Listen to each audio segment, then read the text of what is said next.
আসসালামু আলাইকুম ওরহমতুল্লাহি আবরাকাতু। কাজাব বিন উজরা রাদিয়াল্লাহু হইতে বর্ণিত আছে, একদা নবী করিম সাল্লাল্লাহু আলাইহি সাল্লাম ইরশাদ করিলেন, তোমরা মেম্বরের নিকটবর্তী হও। আমরা হাজির হইলাম। এতপর হুজুর সাল্লাল্লাহু আলাইহি সাল্লাম যখন মেম্বরের প্রথম সিঁড়িতে পা মুবারক রাখিলেন, বলিলেন আমিন, অর্থাৎ আল্লাহ তুমি কবুল করো। আবার যখন দ্বিতীয় সিঁড়িতে উঠিলেন, বলিলেন আমিন। পুনরায় তৃতীয় সিঁড়িতে উঠিয়া বলিলেন আমিন। খুতবা শেষে হুজুর সাল্লাল্লাহু আলাইহি সাল্লাম যখন মেম্বর হইতে অবতরণ করেন, আমরা জিজ্ঞাসা করিলাম, হুজুর, অদ্য মেম্বরে উঠিবার সময় যাহা কিছু শুনিলাম, ইতিপূর্বে তাহা কখনো শুনি নাই। হুজুর সাল্লাল্লাহু আলাইহি সাল্লাম ইরশাদ করিলেন, এইমাত্র হযরত জিবরাইল আলাইহিস সালাম আসিয়া বলিলেন, ধ্বংস হোক ওই ব্যক্তি যে রমজান পাইল অথচ তাহার গুনাহ মাফ হইল না। আমি বলিলাম আমিন, অর্থাৎ তাহাই হোক। দ্বিতীয় সিঁড়িতে পা রাখিবার সময় জিবরাইল আলাইহিস সালাম বলিলেন, ধ্বংস হোক ওই ব্যক্তি যাহার সামনে আপনার নাম লওয়া সত্ত্বেও সে আপনার উপর দুরূদ পড়িল না। আমি বলিলাম আমিন। আবার তৃতীয় সিঁড়িতে পা রাখিলেই জিবরাইল আলাইহিস সালাম বলিলেন, ধ্বংস হোক ওই ব্যক্তি যাহার সম্মুখে তাহার মাতা পিতা অথবা উভয়েরই একজন বার্ধক্য পৌঁছিয়াছে, অর্থাৎ তাহারা তাহাকে জান্নাতে পৌঁছাইতে পারিল না। তদু উত্তরে আমি বলিলাম আমিন, অর্থাৎ আল্লাহ তুমি কবুল করো। উক্ত হাদিসে হযরত জিবরাইল আলাইহিস সালামের বদদুয়া ধ্বংসের জন্য যথেষ্ট ছিল। তদুপরি হুজুরে পাক সাল্লাল্লাহু আলাইহি সাল্লামের আমিন বলা উহাকে আরও মজবুত করিয়া দিল। আল্লাহ পাক ওইসব পাপ কার্য হইতে আমাদের সবাইকে হেফাজত করুক। দুররে মানসুরে বর্ণিত আছে, হযরত জিবরাইল আলাইহিস সালাম হুজুর সাল্লাল্লাহু আলাইহি সাল্লামকে আমিন বলিতে আদেশ করেন, যার দ্বারা উহার গুরুত্ব আরও বাড়িয়া যায়। এই হাদিসে হযরত জিবরাইল আলাইহিস সালাম 3টি বদদুয়া করিয়াছেন। রাসূল সাল্লাল্লাহু আলাইহি সাল্লাম 3বারই আমিন বলিয়াছেন। হযরত জিবরাইল আলাইহিস সালাম একজন সম্মানিত ফেরেশতা, তাহার বদদুয়ায় কম ছিল না। হযরত জিবরাইল আলাইহিস সালাম আমিন বলায় সেই বদদুয়া আরও বেশি গুরুতর হইয়া উঠিয়াছে। আল্লাহ তাহার অনুগ্রহে আমাদেরকে উক্ত 3টি বদদুয়া বা অভিশাপ হইতে হেফাজত করুক। অন্যথা ধ্বংস তো অবধারিত। দুররে মানসুরের বর্ণনা হইতে জানা যায়, হযরত জিবরাইল আলাইহিস সালাম নিজে রাসূল সাল্লাল্লাহু আলাইহি সাল্লামকে আমিন বলিতে বলিয়াছেন। ইহাতে এই অভিশাপের গুরুত্ব আরও বৃদ্ধি পাইয়াছে।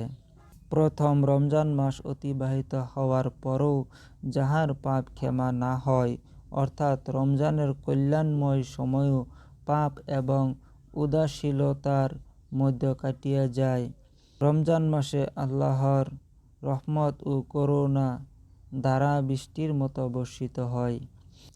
যার উপর রমজান মাস অর্থাৎ এমন রহমত সম্পন্ন রমজান মাস কাটিয়া যাওয়ার পরও সে রহমত ও করুণা হইতে বঞ্চিত হয়, তাহার মাগফিরাতের জন্য আর কি রকম সময় থাকিবে? তাহার ধ্বংসকে আর ঠেকাইতে পারিবে? রমজানের কাজ হইতেছে রোজা ও তারাবি। এই 2টি আমল বা কাজ গুরুত্বের সহিত মনোযোগের সহিত আদায় করিতে হইবে। সব সময় বেশি বেশি করিয়া পাপ হইতে তওবা এবং ইস্তেগফার করিতে হইবে। দ্বিতীয়ত, যাহার জন্য বদদুয়া করা হইয়াছে সে ব্যক্তি হইতেছে দুরূদে অবহেলাকারী ব্যক্তি, যাহার সামনে রাসূল সাল্লাল্লাহু আলাইহি সাল্লামের নাম উচ্চারণ করার পরও সে দুরূদ পাঠ করে না। এই বিষয়টি অন্য অন্য হাদিসে উল্লেখ রহিয়াছে। রাসূল সাল্লাল্লাহু আলাইহি সাল্লামের নাম শোনার সাথে সাথে তাহার প্রতি দুরূদ পাঠ করা ওয়াজিব। কোনো কোনো হাদিসে এই রকম ব্যক্তিকে পাপাচারী এবং কৃপণ বলা হয়েছে। এমনকি জান্নাতের পথ ভুলিয়া যাওয়া ব্যক্তি হইতেছে দুজখে প্রবেশ হওয়া ব্যক্তি এবং নিকৃষ্ট ব্যক্তিও বলা হয়েছে। এমন কথাও রহিয়াছে যে এইরূপ ব্যক্তি রাসূল সাল্লাল্লাহু আলাইহি সাল্লামের চেহারা দেখিবে না। বিশেষজ্ঞ উলামাগণ এই হাদিসের ব্যাখ্যা বিশ্লেষণ নানাভাবে করিয়াছেন, কিন্তু রাসূল সাল্লাল্লাহু আলাইহি সাল্লামের প্রতি দুরূদ পাঠ না করার পরিণাম এতটা অকল্যাণকর বলিয়া হাদিসের প্রকাশ্য বাণীতে উল্লেখ রহিয়াছে যে সে সম্পর্কে ব্যাখ্যার প্রয়োজনই হয় না। এইরূপ হবে না কেন? উম্মতের জন্য তো রাসূল সাল্লাল্লাহু আলাইহি সাল্লামের এহসান কম নহে। সেই সব দয়া এবং করুণা সম্পর্কে স্পষ্টভাবে জানার পরও দুরূদ পাঠ না করার ব্যক্তির জন্য সকল প্রকার অভিশাপ এবং অকল্যাণেই যুক্তিসঙ্গত। দুরূদের ফজিলত এত বেশি যে তাহা হইতে বঞ্চিত থাকা দুর্ভাগ্যজনক। রাসূল সাল্লাল্লাহু আলাইহি সাল্লামের প্রতি একবার দুরূদ পাঠ করিলে আল্লাহ তাহার প্রতি 10 বার বর্ষণ করেন। ইহার চাইতে বড় রহমত আর কি হইতে পারে? ফেরেশতারা তাহার জন্য দোয়া করে, তাহার পাপ মাফ হইয়া যায়, তাহার মর্যাদা বৃদ্ধি পায়, উহুদ পাহাড়ের সমান সওয়াব পাওয়া যায়, তাহার জন্য রাসূল সাল্লাল্লাহু আলাইহি সাল্লামের শাফায়াত ওয়াজিব হয় ইত্যাদি। উপরোক্ত আল্লাহর সন্তুষ্টি সে লাভ করে, তাহার রহমত পায়, ক্রোধ হইতে নিরাপদ থাকে, কিয়ামতের বিকৃততা হইতে রক্ষা পায়, মৃত্যুর আগে জান্নাতে নিজের ঠিকানা দেখিয়া লয়। এইরকম বহু ওয়াদা দুরূদ পাঠকারীদের সম্পর্কে রহিয়াছে। ইহা ছাড়াও দুরূদ পাঠ করিলে জীবিকার প্রসারতা ঘটে, দারিদ্র্য দূরীভূত হয়, আল্লাহ ও তাহার রাসূল সাল্লাল্লাহু আলাইহি সাল্লাম এর নিকট মর্যাদা বৃদ্ধি ঘটে, শত্রুদের উপর আল্লাহর সাহায্য পাওয়া যায়, অন্তরে নেফাক হইতে মুক্ত থাকা যায়, মানুষের ভালোবাসা পাওয়া যায়। এই রকম বহু সুসংবাদ রহিয়াছে। ফকিগণ এইসব সম্পর্কে ব্যাখ্যা করিয়াছেন। তাহাদের মতে সমগ্র জীবনে একবার দুরূদ পাঠ করা ফরজ। সকল মাযহাবের উলামাগণ এই বিষয়ে একমত। রাসূল সাল্লাল্লাহু আলাইহি সাল্লামের কথা আলোচনা হইতে থাকিলে প্রতিবার দুরূদ পাঠ করিতে হইবে কি না এই সম্পর্কে উলামাদের মধ্যে মতভেদ রহিয়াছে। অর্থাৎ প্রতিবার পাঠ করা ওয়াজিব কি না। কোনো উলামার মতে প্রতিবার দুরূদ পাঠ করাই ওয়াজিব, আবার কেহ কেহ বলেন প্রতিবার পাঠ করা মুস্তাহাব।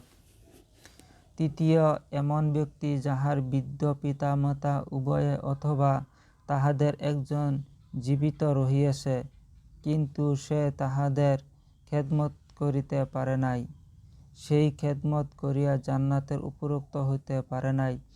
পিতামাতার খেদমত সম্পর্কে বহু সংখ্যক হাদিস রহিয়াছে। এইসব হাদিসে উলামাগণ বলেন, মুবারক কাজ সমূহের মধ্যে পিতামাতার খেদমত করা জরুরি। পিতামাতার সহিত বেয়াদবি করিতে নিষেধ করা হয়েছে, অহংকার না করিতে বলা হয়েছে। যদি তাহারা পুত্তলিক বা মুশরিক হয় তবু নিজের গলার আওয়াজ তাহাদের গলার আওয়াজের চেয়ে উঁচু না করিতে বলা হয়েছে। কোনো কাজে তাহাদের চেয়ে আগাইয়া না যাইতে বলা হয়েছে। সৎ কাজের আদেশ, অসৎ কাজের নিষেধ অথবা আমর বিল মারুফ নাহিয়ানিল মুনকারের ক্ষেত্রেও নরম হইতে বলা হয়েছে। যদি কথা না শুনে তবু ভালো ব্যবহার করিতে হইবে, তাহাদের হেদায়েতের জন্য দোয়া করিতে থাকিবে। মোট কথা, প্রতিটি কাজে পিতামাতাকে সম্মান করিতে হইবে। এক বর্ণনায় আছে, রাসূল সাল্লাল্লাহু আলাইহি সাল্লাম বলেন, জান্নাতের দরজা সমূহের মধ্যে উৎকৃষ্ট দরজা হইতেছে পিতা। তুমি ইচ্ছা করিলে তাহা হেফাজত করিতে পার অথবা ধ্বংস করিতে পার। একজন সাহাবী রাসূল সাল্লাল্লাহু আলাইহি সাল্লামকে জিজ্ঞাসা করিলেন যে, পিতামাতার হক কি?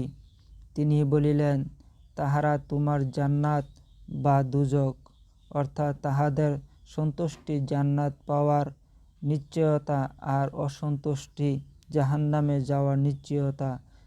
একটি হাদিসে আছে যে অনুগত পুত্র তাহার পিতার প্রতি ভালোবাসার দৃষ্টিতে একবার তাকাইলে একটি কবুল হওয়া হজের সওয়াব লাভ করে। একটি হাদিসে আছে, শিরক ব্যতীত অন্য সকল পাপ আল্লাহ যতটা সম্ভব ক্ষমা করে দিবেন, কিন্তু পিতামাতার নাফরমানির শাস্তি দুনিয়াতে ভোগ করিতে হইবে। একজন সাহাবী রাসূল সাল্লাল্লাহু আলাইহি সাল্লামকে বলিলেন, আমি জেহাদে যাইতে আগ্রহী। তিনি বলিলেন, তোমার মা কি জীবিত আছেন? সেই ব্যক্তি বলিলেন, হ্যাঁ। তিনি বলিলেন, তাহার খেজমত করিতে থাকো, তাহার পায়ের নিচে তোমার জান্নাত রহিয়াছে।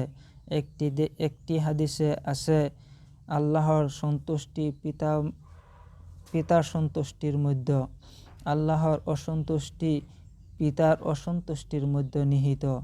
এই বিষয়ে আরও বহু সংখ্যক হাদিস রহিয়াছে। যাহারা উদাসীনতার কারণে পিতামাতার খেদমতে ত্রুটি করিয়াছে, সেই ত্রুটি দূর করার কথাও হাদিসে রহিয়াছে। পিতামাতা মারা যাওয়ার পূর্বে সেই ত্রুটি দূর করিতে হইবে। পিতামাতার মৃত্যুর পর তাহাদের মাগফিরাতের জন্য সব সময় দোয়া করিতে হইবে। নিয়মিত এইরূপ দোয়া করিলে অনুগত সন্তান হিসাবে গণ্য হইবে। অন্য এক হাদিসে আছে, পিতামাতার মৃত্যুর পর পিতামাতা বন্ধুদের সহিত ভালো ব্যবহার করিতে হইবে। আসসালামু আলাইকুম ওয়া রাহমাতুল্লাহি ওয়া বারাকাতুহু।